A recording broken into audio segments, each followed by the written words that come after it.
Það eru virkilega flotta kynningar, gaman að sjá, hún fá smá innsýn inn í 2015 hérna áðan á nafinu og mér fannst nú aðeins flott að sjá þetta nýja app, þetta sem er sýnt hérna í tabletinu, virkilega flott. En hérna, ég ætla bara að hlaupa svona í gegnum stikla stóru varandi nýtt módel sem við erum að byrja, við höfum komið að marka núna og byrjum núna bara í vor, sem við kallum Navi áskrift. Þetta er nýtt módel sem við raun og veru gátum sett upp eftir að 2013 útgáfan, eða 2013 R2 útgáfan kom út eins og Tómas talaði hérna um án og sýndi ykkur roadmapið þar sem hann talaði um þetta svokallega multi-tenancy umhverfi.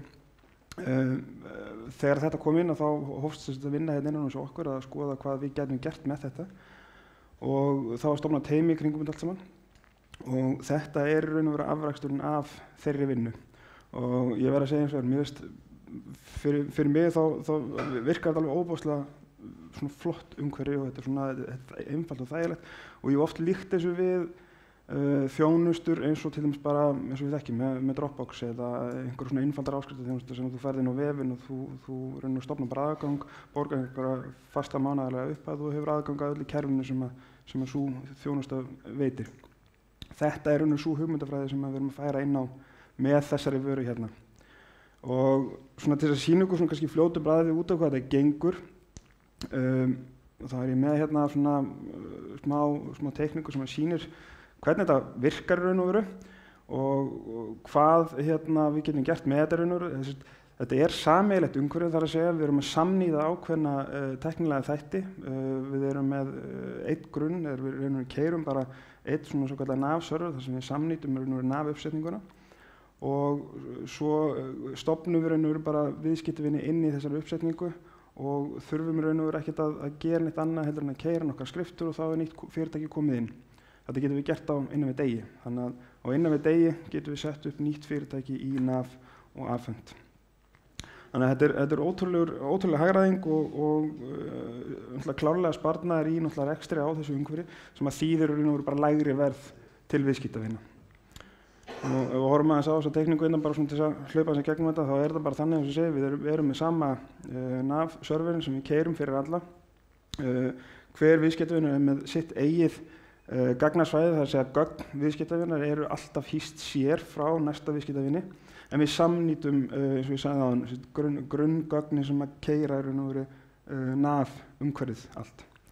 Og hver notandi, hann skráir sig bara inn í gegnum þær leiðir sem er í boði. Við erum annars vegar með í boði í dag að skrá sig inn í gegnum þennan desktop-client og svo hins vegar líka þennan web-client eins og Tómas sýndi okkur náðan. Ég ætla rétt aðeins að hlaupa í gegnum hérna eftir. Náttúrulega með 2015 vonandi þá getum við fara að bjóða upp á hérna, appi líka, virkilega flott. En kosturinn kannski líka við þetta umhverfi sá að innleiðingatími og uppfærslu og annað slíkt, hann verður miklu styttri og einfaldir og þægilegri. Í raun og veru uppfæri við bara einu sinni fyrir allt umhverfið og það er allir konum með nýjust útgáfan af kerfinu. Þannig að þetta er ekki eins og kannski var með eldri fyrirkomulag sem að þurfti að fara í mikla vinnu við að koma þessu upp í næstu útgáfu og með tilhæfandi kostnaði. Og þetta er innifælið í þessu umhverfi. Það er að segja fríu uppfærslunar upp í nýjar útgáfur, þær eru bara fríar. Nú, hvernig virkar svo þjónustan? Hún virkar raun og veru bara nákvæmlega eins og segi, bara með Dropbox eða álíka þjónustur. Viðskiptavinur fer bara inn á heimasíðunni hjá okkur, fyllir það út ákveðið form, velur hvaða áskriftarpakka hann vill, staðfestir, við fáum upplýsingarnar, komum kerfinu upp og sendum tilbaka upplýsingar eins og vefslóðir, hvort sem er á hérna, klientin, desktop-klientin eða web-klientin, notendanöfn og lykilorð og svona leiðbeiningarefni hvernig þú kemst síðan áfram, hvernig þú byrjar að nota kerfið. En þetta er svona, skiptum við kannski bara í svona 3 fasa. Og bara til að sýna ykkur hversu einfalt þetta að þá er hérna tekið dæmi hérna viðskiptavin sem er bara búin að fá gögnin til sín, hann slæðir inn hérna vefslóð, hann ætlar að setja upp desktop-klientin, haka við, ítir á install, þá fyrir í gang bara uppsetningaferill, smeltur á install og þetta er bara nákvæmlega eins og við setjum upp mönnum forrit. Það gerist á örskum stöðu, ég er að downloada hérna 24 megabætum, þetta er bara rauntími. Logga sig inn.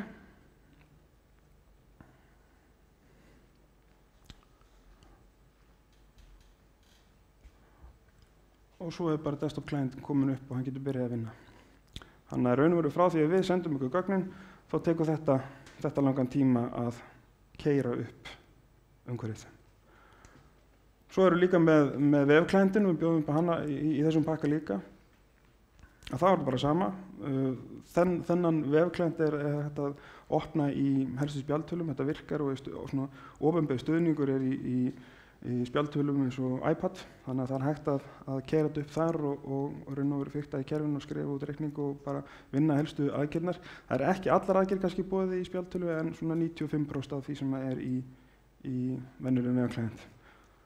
Og þannig að við erum bara komin inn og getum bara byrjað að vinna. Þannig að þetta tekur alveg örskotsstundu að koma þessu upp og byrja að vinna.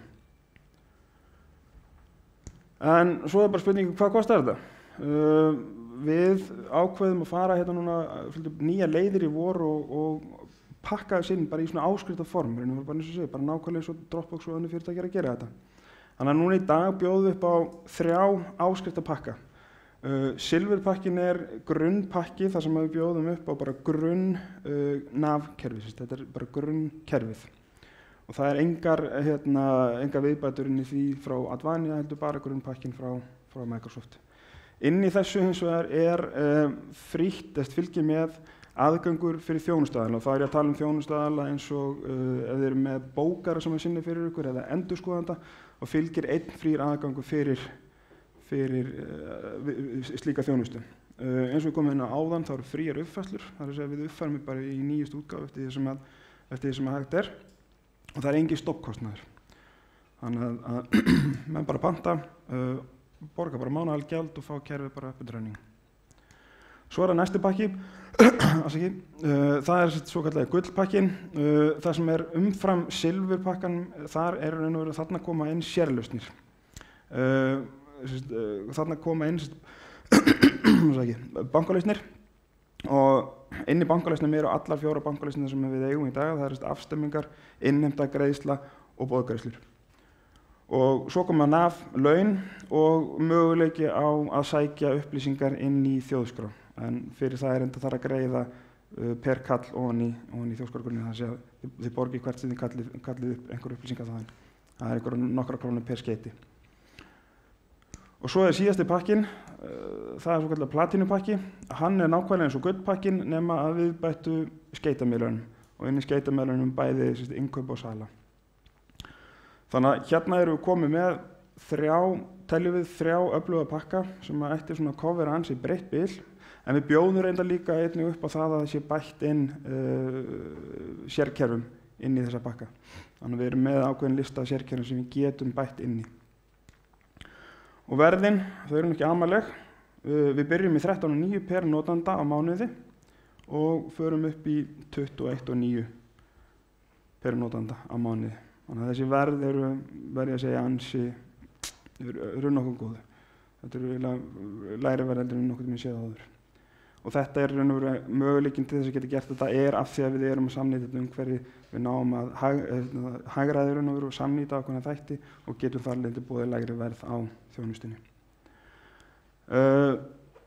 Það kannski eitt sem ég gleymdi að koma inn á áðan líka, því það kannski einhverja aðalir hérna sem eru kannski ekki endilega að horfa á áskriftafmódel eða eru kannski bara frekar með eignarleyfi í hýsingu hjá sér, að sú vinna sem hefur farið í að koma þessu módeli upp, við höfum bara séð að við getum nýtt þá vinna alveg gríðarlega mikið í að koma upp uppsetningum hjá viðskiptavinum út í bæ. Það við hagræðingin af að fara í þetta allt saman, hún orðin gríðarlega mikil og við náum að koma upp kerfum á mjög skemmri tíma heldur en kannski hefur gerst áður. Þannig að þessi viðskiptavinur njóta góðs af allir þessari vinnu líka.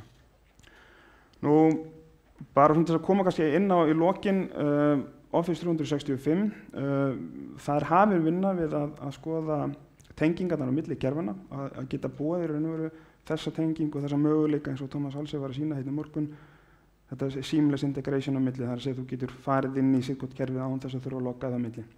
Þessi vinna byrjuð, ég er svo sem ekki með tímasetningar á því, en ég vona alltaf bara sem fyrst, en þetta klárlega eitthvað sem við viljum skoða að geta boðið upp á. Nú, allar nánar upplýsingar varðandi þetta módul má finna inn á nav.áskrift.radvania.is, það er hægt að senda okkur netfang og svo verð ég hérna líka frammi núna eftir, þannig að ef þið viljið ræða við mig eitthvað þá bara endilega kíkið á mig. En einhverjar spurningar svona, ég næ örugglega ekki 3 spurningum með það. Nei, en eins og ég segi, ég verð hérna frammi, ef þið hafa einhverjar spurningar bara endilega kíkið við. Ok, takk.